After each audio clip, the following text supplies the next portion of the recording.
Welcome to another episode of the Sports Bros Podcast, featuring the almighty B Live, the money man Scottie D, and your host, the head of creative, Eddie Cool. The Sports Bros Podcast is a sports podcast that's by the fans, for the fans, talking sports just the way you like it. And without any further ado, let's give it up for the Sports Bros. Hey, what's going on, world? This be your boy, Eddie Cool, and welcome to another action-packed edition of the Sports Bros Podcast. What number are we at again? Oh, that's right. We are at number 116 strong of the Sports Bros Podcast. I'm just happy to do it one more time. Do it again. One more trip around the bases, as they say in baseball. And with that being said, you know I cannot do this by myself. I have the best co-hosts in the world. Introducing first, the almighty B Live. What's happening? What's going on in the world today? 116 times. We are in the thick of it. There's so much to talk about. Man, we're coming up to Olympics time, man. I'm excited about that. At times it just seems like the world is in upheaval. We just trying to get along and get by. And with the thanks of Eddie Cool, in the this podcast, we get through some things, but then we also got to deal with the other guy and his obnoxiousness. So just be prepared, buckle your safety belts, because that other guy most likely has some silliness to take us for a ride. So go ahead, talk about him, and yeah, yes sir.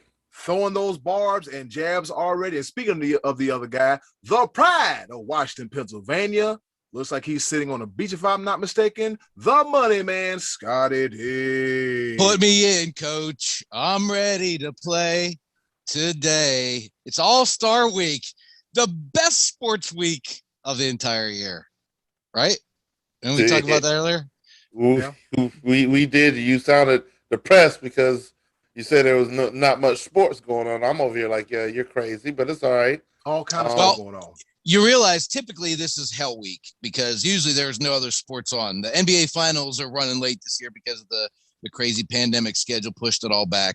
And the British Open, I forgot, is actually this weekend coming up, correct? Is that right? Yeah. British Open's coming up? Yeah. So usually we don't have these other little toys to play with. The British Open may coincide, but usually there's no other, the NBA, and it's just a standalone week for baseball. And it used to be the day off. You get the home run derby, then you get the All-Star game, then a day off, and then back to work. And now they're like stretching it out all week. I think the Yankees and Red Sox are playing Thursday, and they're the only game in town on the schedule. And then everybody else goes back Friday. So it's kind of a little bit of an extended break for Major League Baseball. And it used to be that, before and after, that was always the answer to the trivia question. The only day of the year that there's never pro sports, before and after the Major League Baseball All-Star game. And that's kind of switched up a little bit. But hey, we got a lot to talk about because we do have the NBA Finals, and we had a situation to watch on Saturday night inside the Octagon, Eddie Cool. Yep, we did have a situation to watch in the Octagon in UFC. Speaking of that, man, we were going to lead off with the NBA Finals, but we're going to go ahead and dive right into it. UFC 264, Poirier, McGregor, Part 3. Fellas, this is a pretty interesting card. It wound up being pretty good. Scottie D, your guy O'Malley with the hair. Didn't he fight Saturday night too? The Sugar Show, yeah. That was a crazy, insane fight because he might end up being as beat up as the other guy, only it was his fists. His hands were hurting so bad at the press conference after because he punched the guy in the face like 200 times or something like that. It was nuts. This dude just kept coming forward like he was battery operated. It was insane. And O'Malley just kept punching him. I kept thinking he's going to run out of gas and get tired, but he just kept punching him. But that dude went straight to the hospital. I forget that guy's name. It was his first ever appearance in the UFC, but he wasn't alone in the hospital from people on the UFC card that night, Eddie Cool. Yeah. There was a one other big name that was joining him at the hospital. Yep, we'll get to that. But real quick, Greg Hardy, he got knocked the hell out by Ty. By Ty. He probably in the hospital. Yeah, he may be just waking up. he walked into that punch like he was coming strong, coming heavy, and next thing you know, bing. So his this eye one, was bubbled. oh yeah, he walked like he was leaning forward. He stood him up like this. Fist just up, and next thing you know, limp. Yeah. Night. This moment has been brought to you by Advil Nighttime. He needs some milk. So any one of those sleep aids? What's that one? What's the one sleep aid? Not sleep, not tired, whatever. Y'all know what I'm talking about. Either way, NyQuil. Greg Hardy, yeah, that's the one. It's been sponsored by NyQuil. We hope so, but see, I already bumbled it up. Anyway, Greg Hardy was coming forward and heavy with some punches. I was like, okay, all right. And next thing you know, knees and legs buckled. He was out for the count. And man, so I was like, oh my. Well, see what had happened was that you can't lean in heavy. Nope. One thing you can't do, you can't lean in heavy against seasoned fighters. And two, if it's ever going to be your first appearance in a UFC event, I should have looked up his name. It really doesn't matter.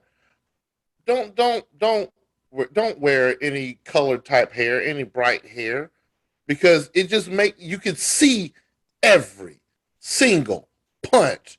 And the sound effect of the night, because I was around a bunch of people celebrating a birthday, was bing, and a bing, bing, bing, bing, bing, bing. It was like it was literally watching a not ping pong, but what's the pinball. Yeah, that pinball. Watching a pinball machine when it's going through the three little bumpers or whatever. Bing, bing, bing. Yeah. Oh man. All you saw was green hair just bouncing. Doing this right here. It ended up being like almost 250 significant strikes. Like it didn't even make any sense how many times. Like I want to say, I should have looked it up. I'm pretty sure it's close to a UFC record. Like I think it was close to the. I think it was. It was close to the record in the second round. Just how many times? If it wasn't the record for the most, it was the highest percentage. It was like he landed like 80%. 80%, yeah. Strike rate, yeah. And I actually disagreed with Rogan and Cormier whenever that fight got stopped. They said, it was like 30 seconds. I said, man, should have let that guy finish it. No, he was done. He should have stopped it earlier. Nah. I had no problem with them stopping that fight. He had no chance. Like it was going to be a unanimous decision. There was no chance in the world anybody gave that guy a point in any round whatsoever. He just got. I mean, it was so technical. And Sugar hits hard. He hits hard. He's not like Ben Askren. I give the guy for having a chin, but man, when your brain is being bounced left and right, bing, bing, bing, it literally like I had somebody. Because when I was watching, I'm watching his hair every single time. Oh, here we go. Bing, bing, bing. 2-piece Popeye's chicken, Church's chicken, 2-piece. He just didn't get served the biscuit. I mean, the biscuit would have been him knocked out, but he was knocked down a couple times. But man, Sugar Shane O'Malley, that was he was methodical. Like he was surgical with those punches. Like he was sneaking his guard, like right in between here. It was beautiful to see. It was absolutely beautiful to see. I didn't miss the main event, but I saw highlights and I saw legs and joints and ankles just wrong direction. So I want y'all to opine on that if you could. Help me out with that. Yeah, we'll go ahead and opine on that. We'll go ahead and talk about the main event, the trilogy, the finale, so we think, of Dustin Poirier and Conor McGregor. Doctor stoppage in the first round. Scottie D, tell us what you saw. Oh, I saw another leg snap, another tough one. And actually, when this happened in real time, I thought he turned his ankle like Dak Prescott did. Yeah. When he first went down, it wasn't apparent to me that the tibia snapped. I thought his leg turned the way Dak Prescott's did. And then I thought I was wrong and saw it wrong because Poirier jumped on him and there was like 10 seconds left in the round and McGregor kind of defended. And then you could see clearly that leg was compromised in a terrible, terrible way.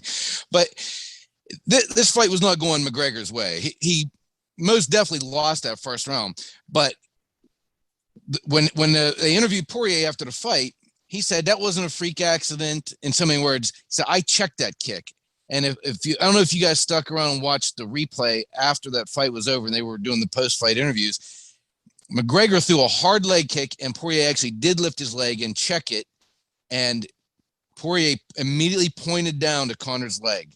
He knew at that moment that something had happened to it. And then they kind of went in the scrum, and then they went to the ground. After they got up, that's when that happened. I mean, McGregor's leg snapped just by him like kind of hopping back on his own weight. That's the third time I've seen this happen in the UFC, personally, that I've been watching. I saw it happen a couple months ago to Chris Weidman on a leg kick. And I saw it happen to Anderson Silva a couple years ago against Weidman on a leg kick. You know what all three of those things have in common, guys? What do they have in common? All three of those things happened in the first round. So it's you've seen a trend in the last probably 2 years where there are more and more leg kicks as part of a strategy, an offensive strategy. But when these guys come out and they're kicking that hard, they're putting themselves at a serious risk now. And we've seen 2 fractures like that now in this calendar year.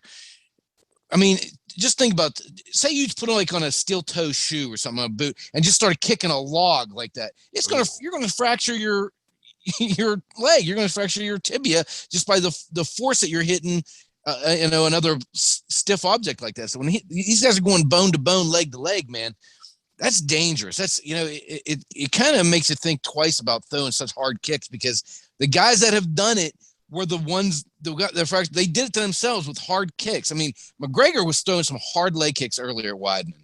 I mean, he hurt him early in the legs with a few of those kicks.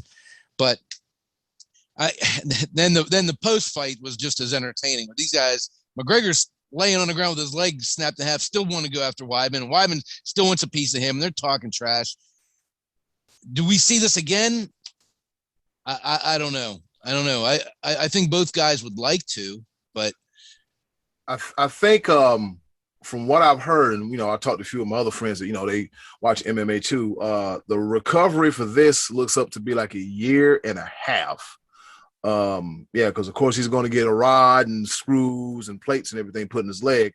And also on top of that, I think, if I'm not mistaken, Dana White was like, hey, let's run it back for a 4th time.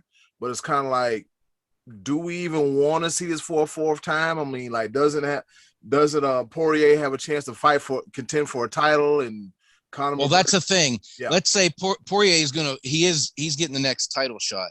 Mm-hmm. And let's just say he wins, which would be probably 4 or 5 months from now if they do it. Probably by the end of the year he'll have that fight. By the time he'll defend it probably once. I'm just assuming that Poirier wins. This Oliveira is no joke, so it's not a given that he's going to beat him. But that division is full of killers. So let's just say that Poirier does win that. He may have another title defense against a Gaethje again or a Michael Chandler or somebody like that. If he's the champion and Conor McGregor comes back, McGregor doesn't deserve a title shot. You can't just give him that. He hasn't won a UFC fight against a top guy in 5 years.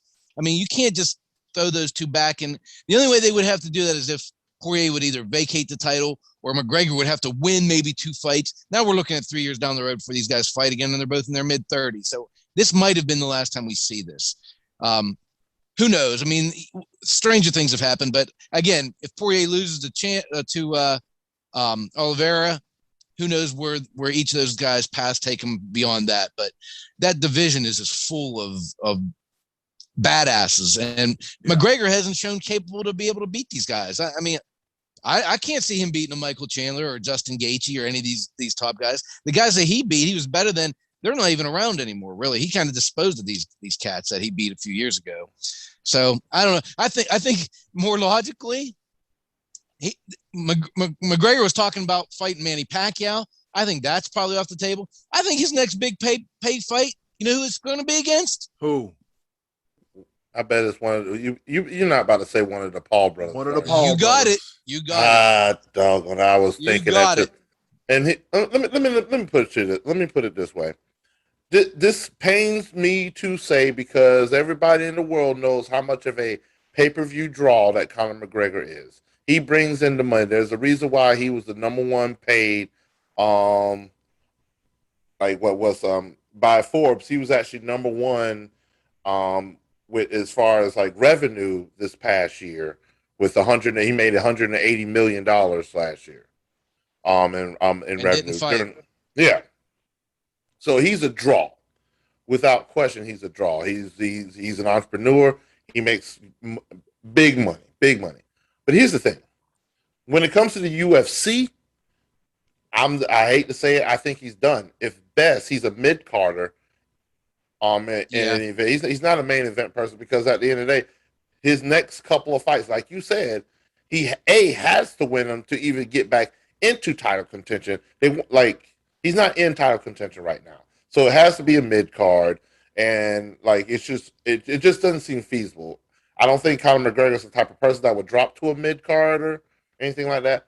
But I think realistically, his only other really big draw fight coming back would be another fight with Nate Diaz, because it's 1-1, and Diaz has lost his last. I mean, you're looking at two fighters that are kind of taking the same path on the backside of their career now, and that would be like really you can't go out there and run your mouth and do all the stuff that McGregor is doing now, like he did years ago, if you're not winning. It was different whenever he was winning fights, but if he's not winning fights, maybe you throw him in there against a Jorge Masvidal or something like that, another brawler type of fight, something like that.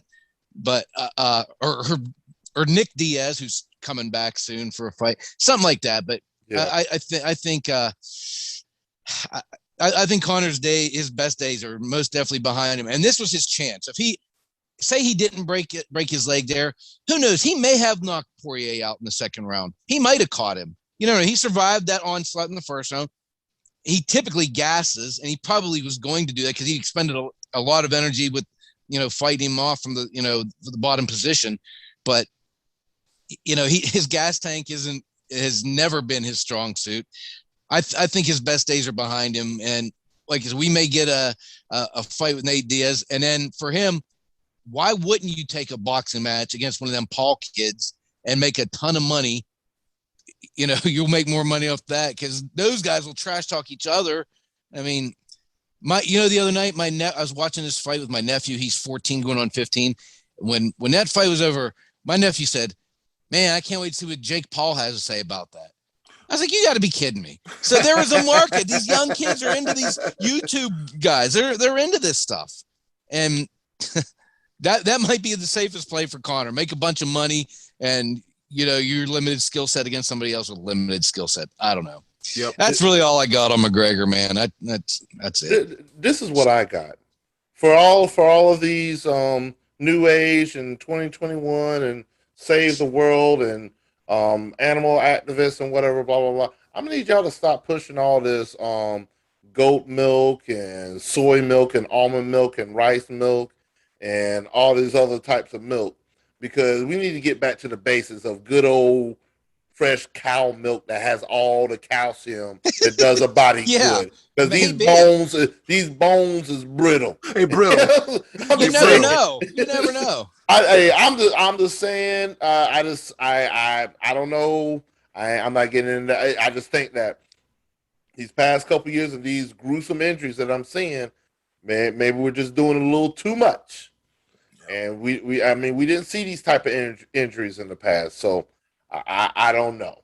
This is just me just spitting from the dome. But Conor McGregor, wish you the very best. Hope you heal up. And yeah, the future is going to be very interesting. But one thing about the UFC though, there's a lot of talent. That division is not lacking. Fully loaded. Fully loaded. Conor, make some more money off your proper 12. It's all good, bro. It's all good. Yes, sir. Yep, proper 12. And speaking of Jake Paul, I'm looking it up right now. Jake Paul and Tyron Woodley will be fighting in Cleveland, Ohio on August the 29th.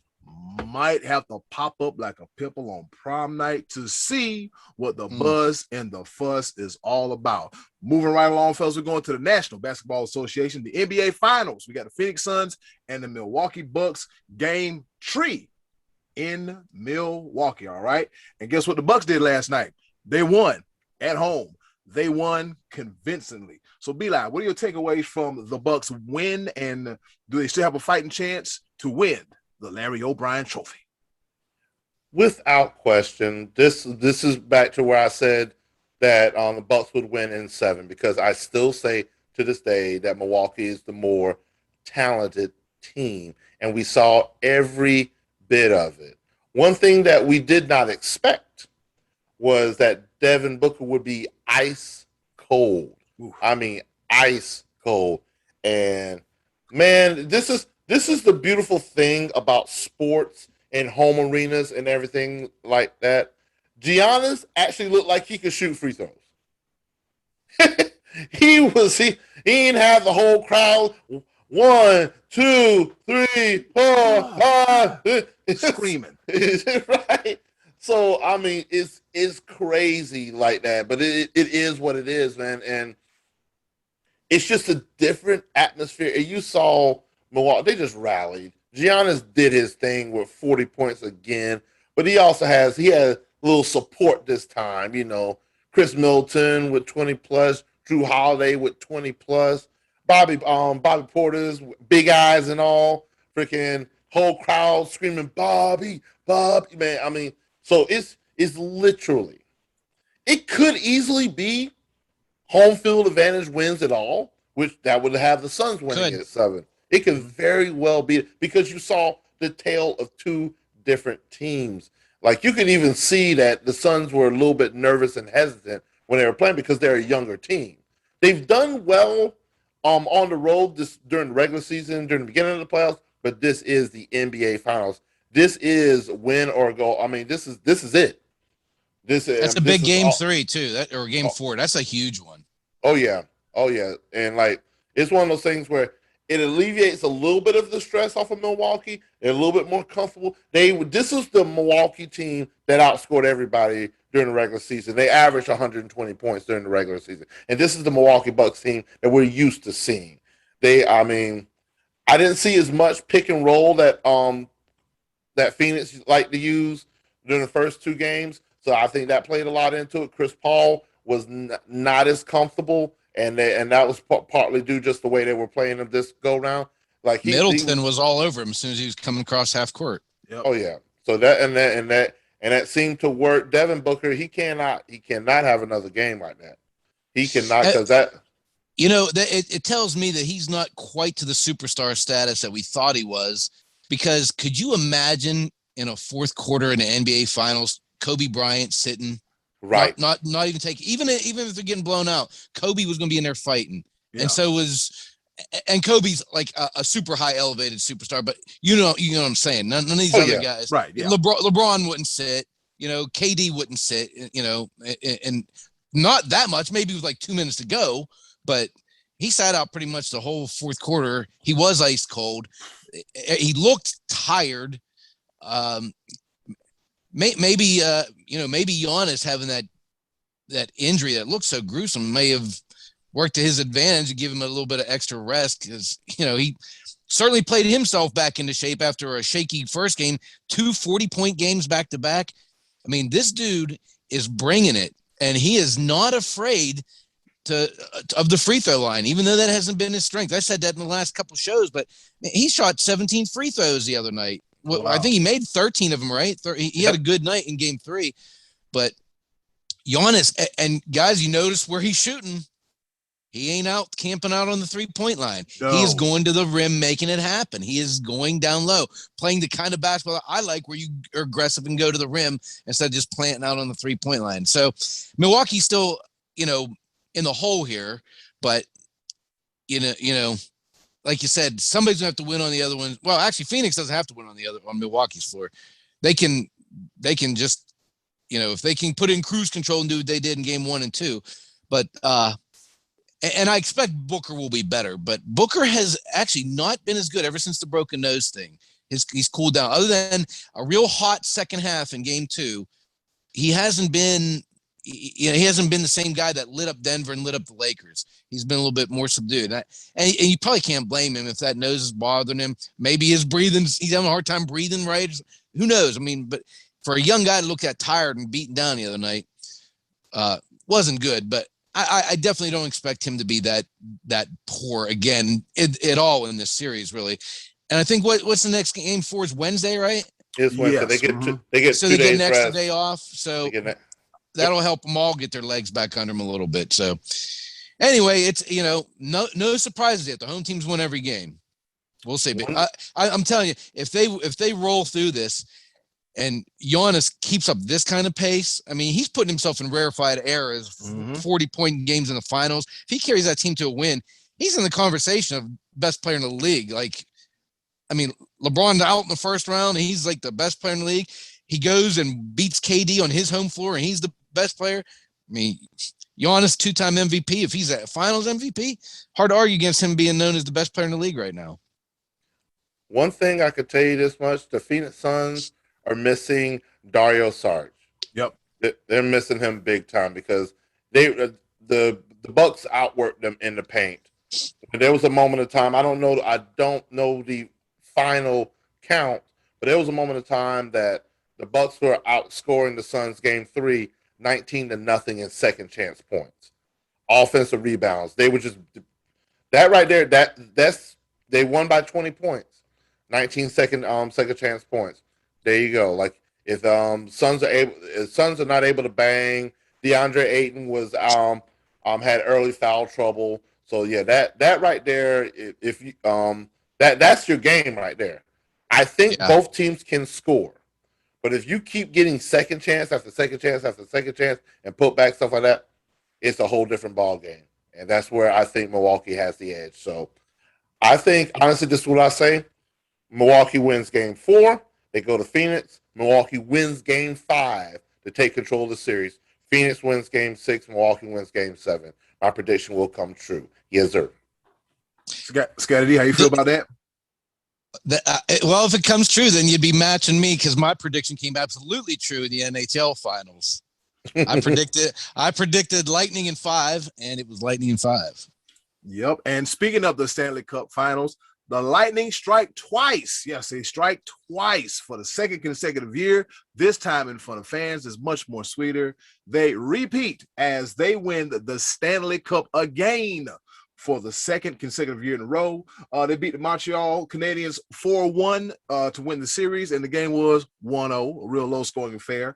Andre Vasilevsky, he was standing on his head. He won the Conn Smythe Trophy, and their first team to go back-to-back since Scottie D's Pittsburgh Penguins in 2016, 2017, or 2015, 2016? 15-16, I believe it was, Okay.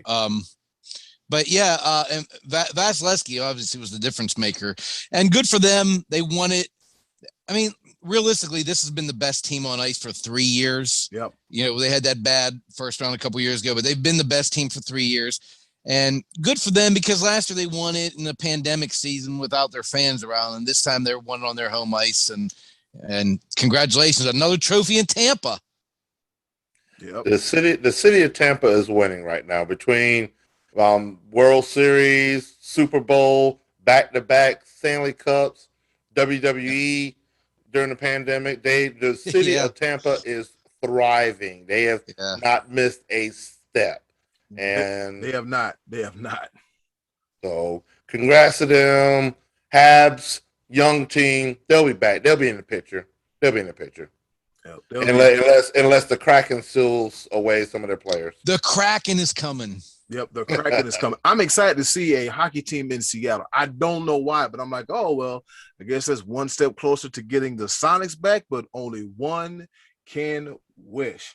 Fellas, it's All-Star Week. Yes, it's All-Star Week, and we got the Home Run Derby. And but before we get to that, man, we got Ohtani. Shohei. He is on fire, all right? He is on fire. I personally believe it's him as an MVP and everybody else. But B-Live, the Atlanta Braves got dealt some bad news as Ronald Acuna Jr. tears his ACL in his right knee and will miss the rest of the season. How will that impact the Braves, B-Live? Well, it's one of those things where I still say this, that the Braves, they haven't fit their identity yet. Like, they hit a lot of home runs, but their batting average is lower than most. Their pitching is middle of the pack at best. This was a tough blow. One thing about Atlanta, though, is that they have a great farm system. So I mean, they're already a very young team, It's a tough division. So I mean, so right now they're sitting a couple of games below 500. It's gonna be tough. Like nobody's really pulling away. The Braves, I'm not the Braves, but the Mets right now. They got a small lead against everybody else, but really, it's gonna be it's gonna be tough. Ron Acuna was in the MVP talks for the most part of the season. It's very hard to replace him. Very. But rest easy, rehab. I know you have such a bright future ahead of you, Acuna. So I mean, it is what it is. Injuries are so tough, but I have no doubt he'll bounce back, come back next year stronger and better than ever. So, hey, yep, yes sir. So I Scottie hate D, it. So Scottie, your Pittsburgh Pirates got the #1 draft pick. Do you have any information on this kid?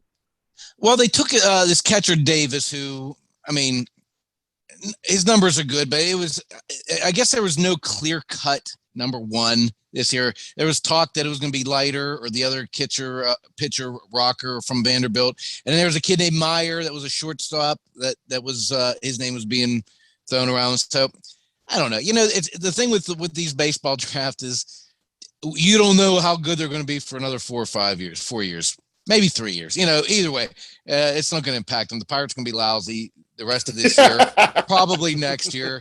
To me, the Pirates having the #1 overall pick this past week is like the Yankees getting a bonus pick. It's like, all right, that guy's probably going to play for us someday if he's any good anyhow. So I don't know. Hopefully these young players. The Pirates have a really it's kind of a deep system right now. They and it's going to get deeper after they make some trades. So I'm hoping to see the page turn here on the Pirates the next couple of years, but it ain't this year. No, it won't be it. So we all can agree that Shohei Ohtani is the man right now. Is his MVP He's the most interesting. He's the most interesting thing of the All-Star break is he's batting first. He's in the home run derby. He's pitching. I mean, he's the most interesting guy going right now for a guy who doesn't speak English. Doing everything. Yeah. He is doing everything. All right. And a fella named Brian from Fayetteville asked me to talk about this topic. Scottie D playing golf against a fella named Jerry Donnelly. Scottie, do you have any information on this? Yeah, the old guy still got enough left in the tank to beat this young whippersnapper. Guys, I'm ready to throw my golf clubs in the Atlantic here. I mean, I'm so frustrated. I'm in Myrtle Beach right now. I just drove to Myrtle Beach before this podcast, and I'm going to get a lesson because I want to play golf. I love golf. I want to play the rest of my life. I want to retire here and play golf, but I can't hit low liners down the third base line and be happy with that mess because that's all I'm hitting right now. My game has deteriorated from a nice high draw to a low line shot. I mean, it'd be great if I was a baseball player. You don't want to be hitting the high pop-ups. It's so frustrating right now. I just want to bang my head against the wall. Golf is such a hard game. So hard. Unless you're like Tony Romo. Tony Romo beat Annika Sorenstam this past weekend, I think, didn't he? Didn't they have him and Smoltz had a good game? Yeah. And did you guys watch the Aaron Rodgers, Brady, DeChambeau spectacle the other night? I caught bits and pieces of it, man. A lot of trash talk. I was there for the trash talk. I ain't gonna lie to you. I was there for the trash talk, and it was hilarious. It was. To me, Charles Barkley was the star of that one too. He was doing the coverage of it, but interesting nonetheless. But yeah, what a hard game. Of course, Tom Brady's good at that too, but what a hard game. Yeah, he's good at everything. And guess what? You know what else we're good at? What are we good at? We are good at introducing our favorite portion of the show, the choices of the voices. And with that being said, hey, yo, Button, hit it. Pow! In the face, just like that.